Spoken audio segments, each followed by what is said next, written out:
Welcome to MTN Outdoors. Welcome back to MTN Outdoors. I'm Tom Buchanan, and I'll be your guide this week. I'm up here at Great Divide, but if my boss asks, I'm sick. We've got a lot of great stuff coming up for you on this episode, but first, let's venture to Yellowstone National Park, where they're transferring over 100 bison. You know, you can just imagine these animals that were born in the wildness of Yellowstone, then moved into a corral for the last 300 days. Now they've just been on a truck for 500 miles. The bison were sent to Fort Peck last week, but the park stayed quiet about the transfer until now because of past threats and protests when bison were moved. To date, we've brought 414 animals to Fort Peck since 2019. Roughly 300 of those animals have now been moved to 26 other tribes, from as far away as Alaska to Michigan. These gates behind me are locked. They're normally closed to the public because this is the bison quarantine facility for Yellowstone National Park. It's where the animals are held for 1 to 3 years. Females will need to be in the program for that length of time, but then also breed and calve and raise that calf to 6 months of age. Jeremiah estimates the northern bison herd at 4,500 right now and probably 5,500 by next summer. That's about at the 10-year average. Last summer, the park greatly expanded its bison quarantine facility. There's a really good chance that in 2 winters from now, we will be moving over 300 animals from here to the Assiniboine and Sioux. These are the last animals that were the members of the last wild herd on this planet. So being able to bring those animals back to tribal areas means a ton to the people who live there. In Yellowstone National Park, John Shearer, MTN News. There's a big difference between the two sides of this fence, and that's all thanks to these goats. They're a part of Groovy Grazers, a Laurel-based business that uses a cute and sustainable way to maintain land. Smokey may be little, but she has a really big job. We want to just outreach the community and kind of bring a different style of eco-mowing. That's where Smokey and these bandits come in. They're chewing their cud. 14 Nigerian dwarf goats make up Morgan Prather's and Andy Cole's herd of Groovy Grazers. They've been maintaining Clint Horton's property during this winter season. The grass and stuff that's over here, the whole place was like that back here. So they ate a lot of it. Cute and effective in more ways than one. Their little hooves are actually aerating the top of your soil, so they're walking around and just kind of adding the aeration. So then when they graze, they're also fertilizing. Goats are also a natural weed killer. Their digestive system renders the seeds useless. It's not causing any damage to your lawn because you're not spraying it. You're not adding in nutrition that is man-made. Natural and a big time saver for business owners like Clint. It's been awesome because I don't have like 10 hours to mow the pasture and all these other fields. He actually bought 3 goats from Groovy Grazers because he enjoys them so much.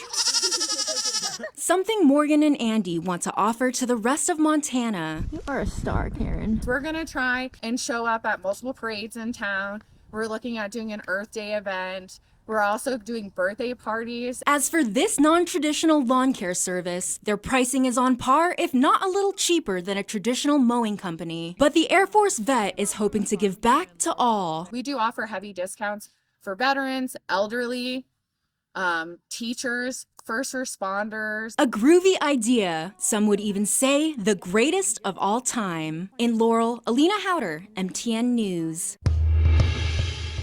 While Montana has plenty to offer, such as hiking and skiing, here in Craig, Montana, the more popular thing to do is winter fly fishing out here on the Missouri River. Well, fly fishing in the wintertime is a little different than on other seasons. It's obviously weather dependent, but we are blessed here with lots of yo-yos in the weather. 2 weeks ago we had 60s. Last couple weeks it's been super cold. got snow on the ground, but today is absolutely beautiful. After being a fly fishing guide for 35 years, Fred Talene can confidently say fly fishing in the wintertime is more enjoyable, more peaceful, and somewhat easier than any other season. The difference between fishing in the wintertime versus the summer is that the fish are very opportunistic, which is good for the fly fishermen. They don't have a lot of food choices like they do in the summertime when there's lots of bugs hatching. So they have sow bugs and some of the stages of the insects that are, in the water that won't be hatching for months to come. They love to eat minnows and smaller fish. And so if you can find where they're living and present them with something, they're much more likely to eat it, honestly, than they are in the summertime. Fishing in the winter can be done in a variety of ways, including ice fishing, which can also be done using flies. And if you know where those spots are, if you learn those spots, and you can choose to fish with nymphs, you can choose to fish with streamers to imitate small fish, or you can even today with some clouds, there were a bunch of fish up earlier today on little midges, which are very tiny little dry flies. And so your options are all across the board, and the fishing can be really good. So there you have it. The perfect thing to do in the winter is get out here on the Missouri River and enjoy some fly fishing. In Craig, Montana, I'm McKenna Holman, MTN News. Dramatic footage of a mountain lion running alongside a car on the interstate outside of Butte prompted a local outfitter to head out and find the big cat with his dogs. But what he found instead triggered his protective instincts. Come on. Everybody knew there was a cat running down the highway. A lot of folks were hoping to pursue it. I don't think anybody knew that it had kittens. Scott Cargill says when he caught up to the lion, he found 2 small kittens hidden in a rock pile. He called his dogs off, snapped some photos, and made a post on social media. As most hound guys do, is we tell everybody. The day he and his dogs found the kittens, Scott says he saw several other trucks out scouting the area, and they were probably inspired by the same video that brought him to that spot. Nobody wants to bother female little tiny kittens, and so just for the betterment of the cat, leave her alone is basically what I was getting at, and let her and her kittens be in peace. Hopping bunny rabbit. Scott has been tracking big cats in southwest Montana for decades, and he is one of several independent contractors working with Montana Fish, Wildlife and Parks on a lion monitoring program that gives the state an understanding of population densities. Hey, cat! The really neat thing for me about lions is most people don't get to see a lion in broad daylight or ever. And when you catch one with the dogs, you can look at it, really study it, and the best part is you don't have to kill them. Scott likens his experience with hound hunting to that of a fisherman. You can look at it in the tree and take a bunch of pictures and walk away, which is probably what 90% of mountain lion hunting truly is. It's just catch and release, It's just like floating down the river. Come on, Roy. In southwest Montana, Megan Thompson, MTN News. Up next, after the break, we look up to the stars here in the Big Sky State. We now return to MTN Outdoors. Welcome back to MTN Outdoors. This February snow has been pretty crazy, and the roads have been equally slick. MTN's Haley Monaco got behind the wheel of a big rig to see just how they deal with it. Go ahead, they'll get out of your way. There you go. Yes, that's me. And this is what I'm driving. This is a good day for training, but you have to train for winter conditions even in the summertime. When the snow falls, slick roads follow, which means car wrecks are more likely to occur. Takes a lot more distance to stop. So we hopped into a semi to learn firsthand what people need to know when the winter weather hits. And we should be concentrating 12 to 15 seconds ahead of our truck, okay, because we require greater anticipation, because we have greater stopping distances. This is Lou Grill, the founder of Legacy Corporation International Trucking Academy. Turn right. He says giving truck drivers plenty of room to stop and not driving at the same speed right next to them are always helpful, especially with snowy conditions. Thursday's winter driving lessons couldn't end without jumping in a much smaller vehicle with Don Peterson. Feel how it's not. That's good. but you feel how your traction was no traction. After 30 years of teaching driver's ed in Billings, 72-year-old Peterson retired 2 years ago. Following distance comes into play big time. Remember, drive the conditions. Peterson knows a thing or two about driving on slick roads and how to stay safe. From preparing your vehicle with proper tires and cleaning those windows and lights off, to what to do if you lose control. When your back end goes to the right, you turn to the right. If you turn to the left, that puts you in a ice skating spin type thing. And as always, go slow. Leave yourself plenty of time to get to your destination and be cautious of those around you. Safety comes into the issue, not only for the driver, but for people that are driving the other way too. In Billings, Haley Monaco, MTN News. This is where it all gets started for the people plowing the roads throughout the city of Billings. A lot of them working 12-hour shifts and around the clock, at least the last couple nights and days. And we had a chance to follow one three-man crew around trying to keep the roads clear and safe.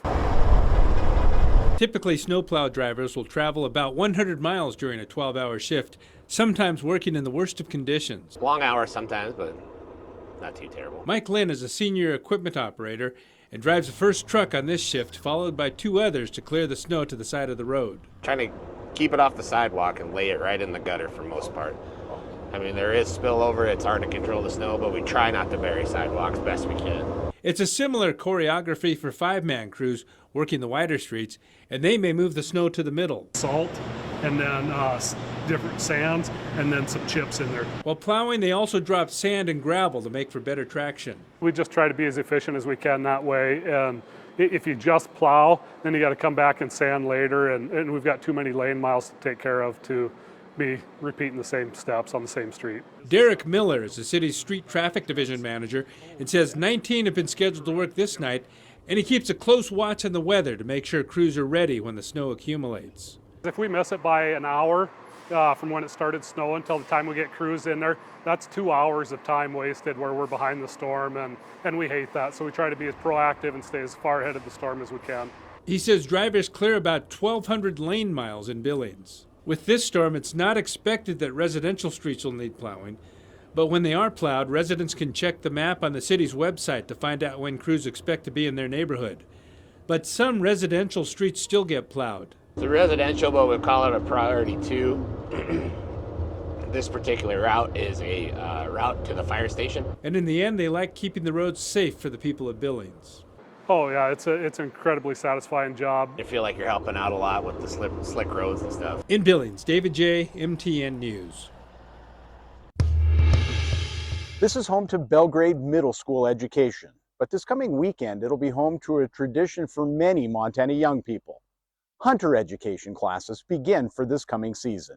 What I love about our hunter education program is that it's a really dense learning experience in a safe environment where people of all skill levels and experience levels come together to focus on the basics and the fundamentals of safe and ethical hunting, good sportsmanship, good relations with landowners, all these things, and folks walk away from these classes with a lot of tools in their tool belt to be able to do all those things. These courses give a broad range of knowledge and experience to the newest members of the Montana hunting community. Hunter education, more than that, however, for many young people, becomes the first big step towards adulthood. Hunter education in Montana is a rite of passage for new hunters where after going through this course and beginning your hunting career, hunting now becomes your tradition. And it's a great way to kick that off. Jacobson notes that anyone 11 to 17 taking an online hunter's education course needs to sign up for an in-person field day before they can become a licensed hunter. He says head on over to the Fish, Wildlife and Parks website to sign up for the Belgrade course this weekend, one coming up in Bozeman in April, and a March field day in-person course. In Belgrade, Chet Lehman, MTN News. The town of St. Regis lives or dies by the Yellowstone National Forest. Many of the businesses here are connected to the forest, whether it's logging, other natural resources, or just a lot of tourism. Many of the people gathered here at the community center to ask questions from forest officials saying, hey, what's going to happen to my town with all of these big changes? The Yellowstone National Forest is more than 2.2 million acres. That's bigger than Rhode Island and Delaware combined. Now, forest officials have to write a new management plan, the rule book on which all new projects will be judged, but it's still in an early phase. The proposed action is 236 pages, and while the public has to the end of March to add public comment, business owners, interest groups, and concerned people met at the St. Regis Community Center to have their say. When I was growing up here, we lived off of the forest. We had logging, we had sawmills, several sawmills, and every economic dollar that came out of the woods on a logging truck rolled over approximately 8 times in the community. And we kind of need to see some diversity or multiple use and not just have it all be inventoried roadless or a wilderness type area where there's no economic benefit. We have a lot of working folks here that want to work, and we're sort of not being able to provide the opportunity for them to raise their families.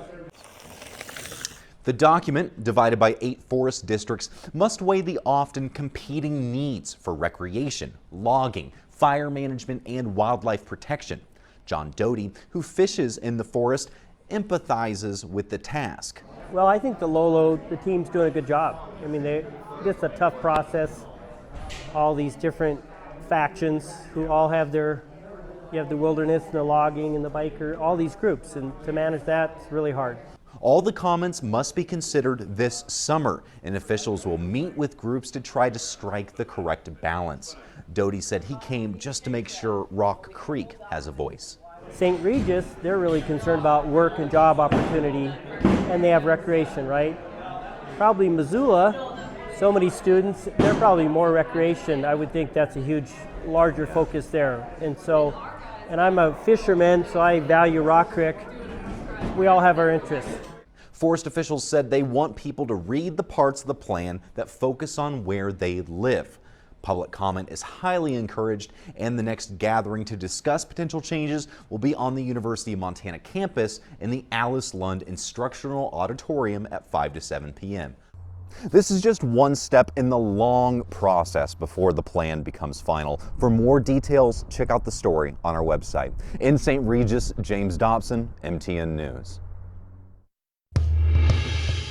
Coming up, we hit the road, the icy, snowy road, to see how big rig drivers handle the weather.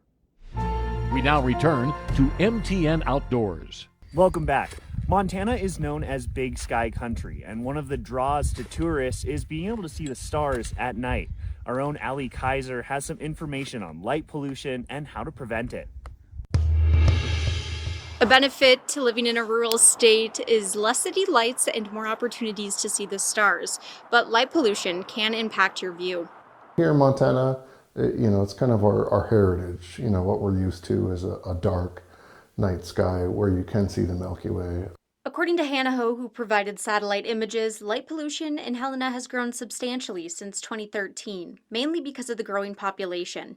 According to the International Dark Sky Association, 35% of light is wasted, which is $10 per year spent for every man, woman, and child in the United States on energy. Light fixtures, need to be pointed down. That's where light's attended. You're not, you don't mean to light up the sky. There's no use, and it's just wasted energy. The increased energy use and money spent, light pollution can also have health impacts, according to experts. The bluer the LED, the higher the Kelvin value, the more it impacts your sleep, and it's actually starting to be linked, and research is being done to different diseases and whatnot. Artificial light at night negatively affects human health, including increased risk for sleep disorders and depression, and impact your metabolism, raising risks of obesity, diabetes, heart disease, and cancer, according to Dark Sky International. Light pollution also negatively affects migration patterns for animals like birds and sea turtles. Great thing about light pollution is it is 100% correctable. Here's what you can do to reduce light pollution. Use energy-efficient lights only when you need it. Shield your light and make sure it is directed down. Use light only when you need and swap out the bright white light bulbs for warm yellow-hued ones. You are also able to adjust lighting with shielding, intensity, and by putting a timer on them. Some hardware stores sell light bulbs that are made to decrease light pollution, marked on the box with dark sky approval. If street lights have been interfering with your sleep, Northwest Energy is able to attach shields to the lights they operate to contain where they shine. For more information on light pollution and a survey where you can say how it's affecting your life, visit our website. In Helena, Ali Kaiser, MTN News. In an interesting celestial experience, your local news station seized an opportunity to peer into the heart of our solar system. That's pretty cool. Armed with a cutting-edge solar telescope, KRTV took a look at the sun in a new way, glimpsing into the fiery spectacle that powers our daily lives. Well, we didn't really know until we could see the sun. We just thought it was a big ball of flaming gas up there. But it's very complicated. As the sun, it's made of hydrogen and helium, and there's a lot of changes that go along the sun. There's clouds on the sun, solar clouds, different from the ones here on Earth, and there's hot spots and cold spots. So there's a lot of activity going on there. Astronomer Bill Putnam brought his solar telescope to the station to share the wonders of the sun and its unique temperament. Every 11 years, the sun's activity fluctuates, and this year, the solar activity will be at its peak. You can look at the sun at any time with this and see how the sun is doing. You can see if it's healthy or not. You can see the sunspots that are happening. So you can kind of maybe sometimes predict maybe there's going to be a solar flare because the sunspots get big, and you can kind of see what's happening up there. So it's really kind of cool. For an object that's 93 million miles away, there's still so much that we can learn from it. In Great Falls, Brianna Juneau, MTN News. The race is officially on for the ski joring event in Wisdom on February 24th and 25th. Organizers say the Big Hole Valley has received enough snow to build the jumps and obstacle course. The two-day event takes place just outside of Wisdom at the airport and begins at 12:30 in the afternoon on Saturday. Organizers say the family-friendly event also features food trucks and music. There will also be activities that include audience participation taking place between races. Well, thanks for joining us on this week's episode of MTN Outdoors. I've been your guide, Tom Buchanan. We hope to see you right back here next week. Until then, keep those tips up.